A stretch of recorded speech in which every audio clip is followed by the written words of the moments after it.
Hello everyone, I'm Dr. Ashish Reddy, consultant microsurgical andrologist, Androna in Hospitals, Begumpet, Hyderabad.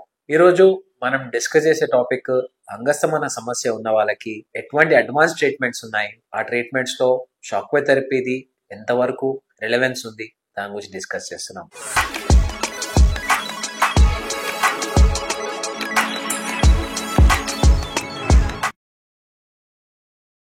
మొదటిగా అంగస్తమన సమస్య అనేది ప్రతి మనిషిలో, ప్రతి మేల్లో ఏదో ఒక టైంలో ఖచ్చితంగా వస్తుంది. సో చాలా మంది చాలా రకాల మందులు వాడుంటారు. మందులు వాడి చాలా మెడికల్ షాప్ లో ఏ టాబ్లెట్స్ దొరికితే టాబ్లెట్స్ వాడుంటారు. ఇనిషియల్ గా ఏ టాబ్లెట్ అయినా మనకి బాగా పనిచేసినట్టు అనిపిస్తుంది. బట్ క్రమంగా ఆ టాబ్లెట్ ఎఫెక్ట్ మెల్లిమెల్లిగా తగ్గుకుంటూ వస్తుంది. దాన్ని టెకెఫలాక్సిస్ అంటాం.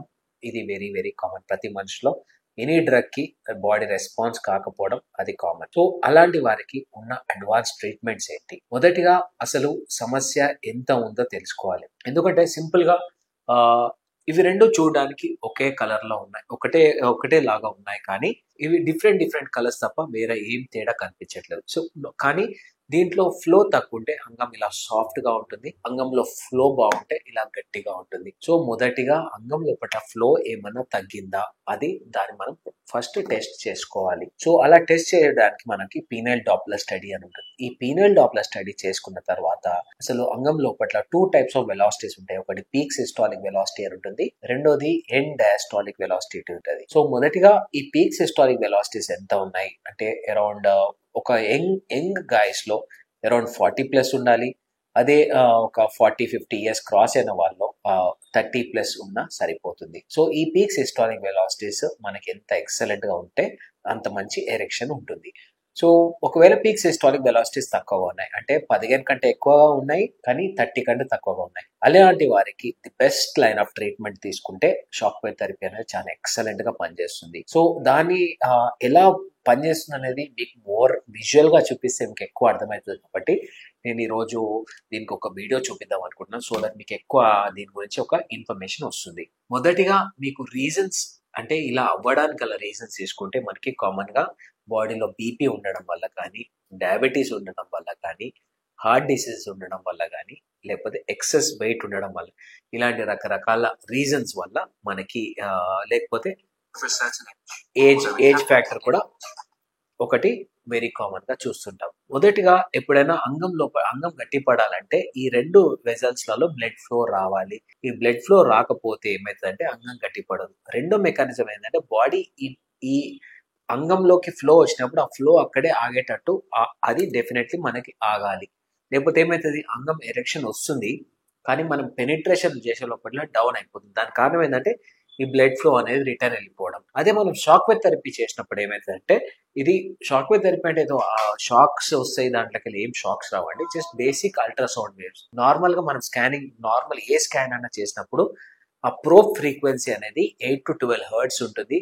ఈ మెషిన్ లోది మనం 120 హెర్ట్జ్ టు 160 హెర్ట్జ్ వరకు యూజ్ చేస్తాం. సో దానివల్ల ఏమైందంటే ఇదంతా ఒక టెక్నాలజీ బేస్డ్. ఒక ఫ్రీక్వెన్సీలో మనం ఒక వెజల్ ని మనం హిట్ చేసినప్పుడు కొత్త రక్తనాళాలు ఫామ్ అయితే అనేది టెక్నాలజీ. ఒక డాక్టర్ గానీ ఒక టెక్నీషియన్ గానీ చేసేది ఏం లేదు, మెషిన్ చేస్తుంది. చాలా మంది అడతారు, సార్ ఈ మెషిన్ వల్ల నిజంగా ప్రయోజనం ఉందా, నిజంగా ఇంత డబ్బులు పెడుతున్నాం మనం, సో దానివల్ల సక్సెస్ అవుతుందా అండి? ఇలా బేసిక్లీ మేము చేసేది ఏం లేదు, సక్సెస్ కాకపోవడానికి ఏం లేదు. ఏదో కొత్తగా వచ్చిన మెషిన్ కాదు, ఎక్స్పెరిమెంటల్ మెషిన్ కాదు. దీనిపైన కొన్ని వేల పేపర్స్, సైంటిఫిక్ పేపర్స్ ఉన్నాయి, చాలా సైంటిఫిక్ డేటా ఉంది. మన సెంటర్ లో కూడా మనం ఆల్మోస్ట్ ఇప్పటికి 250 నుంచి 300 పేషెంట్స్ కి చేసినాం. లక్కీగా ఏ పేషెంట్ కూడా చేయించుకున్న తర్వాత అరే నాకు సరే ఇది పని చేయలేదు మాత్రం నా దగ్గర వాపస్ వచ్చి చెప్పలేదు. సో దీని వల్ల ఇప్పుడు మనం ఈ మెషిన్ తోని అంగం లోపలికి షార్ట్ పల్సేషన్స్ ని పంపిస్తాము. దాని వల్ల మెల్లిగా కొత్త రక్తనాళాలు ఫామ్ అవడం స్టార్ట్ అవుతుంది. ఇలా చేయడం ద్వారా కొత్త రక్తనాళాలు ఫామ్ అవుతాయి అండ్ డెఫినెట్లీ మీకు అంగస్తంభన మళ్ళీ నార్మలైజ్ అయ్యే ఛాన్సెస్ ఉంటాయి. ఇది సింపుల్ మెకానిజం. సో ఇట్లా ఎన్ని సెషన్స్ చేస్తే మనకి బాగా ఇంప్రూవ్మెంట్ ఉంటుంది. మోస్ట్ ఇంపార్టెంట్ ఏంటంటే దీంట్లో మల్టిపుల్ సెషన్స్ అవసరం అవుతుంది. నా వరకు నేను చేసే ప్రోటోకాల్ ఏంటంటే అట్లీస్ట్ 12 సెషన్స్ యూజ్ చేస్తాను. ఒక్క సెషన్ కి 20 నిమిషాల సమయం పడుతుంది. ఒక్క రోజులో మాక్సిమం మనం 4 సెషన్స్ వరకు చేయగలుగుతాం. అలా కంటిన్యూస్ గా 3 రోజుల్లో చేస్తే మంచి ఎఫెక్ట్స్ ఉంటాయని నా పర్సనల్ ఫీలింగ్. నేను చాలా మంది పేషెంట్స్ లో ఇది చాలా సక్సెస్ఫుల్ గా పనిచేస్తుంది కాబట్టి నేను ఇదే ప్రోటోకాల్ ఫాలో అవుతున్నాను. ఈ ప్రోటోకాల్ నా ఓన్ గా డిజైన్ చేసింది కాదు, మా సీనియర్స్ వాళ్ళ సూపర్ సీనియర్స్ నుంచి వచ్చిన డిజైనే కాబట్టి ఇది సక్సెస్ కాకపోవడం అంటూ ఏమీ లేదు. చాలా మంది అంటుంటారు, సార్ కొన్ని దగ్గరలో మాకు వారం ఒక సెషన్ చేసుకోమన్నారు, అలా చేసుకోవడం వల్ల ఇంకెక్కువ బెనిఫిట్ ఉంటుంది. చాలా వరకు ఈ సెషన్స్ ఇచ్చే వాళ్ళు చాలా మంది సైకాట్రిస్టులు వీళ్ళంతున్నారు. కానీ ఒక ఆండ్రాలజిస్ట్ పాయింట్ ఆఫ్ వ్యూలో ఒక ఆండ్రాలజిస్ట్ ని కనుక్కుంటే ప్రాపర్ గా మీకు ఎక్కువ శాతం నాలాంటి ప్రోటోకాల్స్ మీరు ఖచ్చితంగా చెప్తారు. సో ఇలా వరీ అవ్వాల్సిన అవసరం లేదు. బెస్ట్ ట్రీట్మెంట్స్లలో షాక్ వేవ్ థెరపీ ఒకటి చాలా బాగా పనిచేస్తుంది. ఎవరికైనా అంగస్తంభన ఉంటే డెఫినెట్లీ చేయించుకుంటే మంచి రిజల్ట్స్ ఉంటాయి. ఫర్దర్గా ఏమైనా డౌట్స్ ఉంటే వచ్చి నన్ను కలవండి. Thank you so much.